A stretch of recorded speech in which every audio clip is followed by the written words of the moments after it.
तर खासदार सुप्रिया सुळे यांनी दोन्ही राष्ट्रवादी एकत्र येण्याची इच्छा व्यक्त केली आहे. एकत्र येण्याची इच्छा कालही होती आणि आजही आहे. मात्र सध्या या विषयाला पूर्णविराम देऊ असं सुप्रिया सुळेंनी म्हटलंय.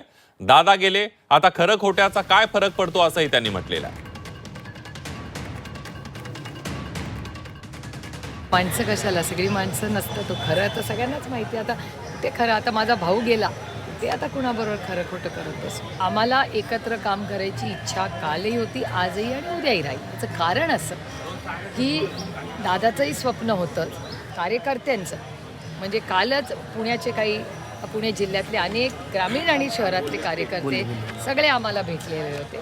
त्यांची इच्छा आहे की असं सगळं झालं पाहिजे. पण मला असं वाटतं या गोष्टीला आत्ता आपण थोडा वेळ पूर्ण विराम देऊया. कोणी म्हणजे आपल्यापेक्षा वयाने, पदानी, अनुभवानी जे 15-20 वर्ष मोठे लोक आहेत, त्यांचं कुठे आता खरं करत बसायचं. भाऊ तर गेला ना माझा, कोणासाठी करायचं. वास्तव तर माझ्या भावालाही माहिती आहे, मलाही माहिती आहे आणि त्या प्रक्रियेत असणाऱ्या प्रत्येक व्यक्तीलाही वास्तव माहिती आहे.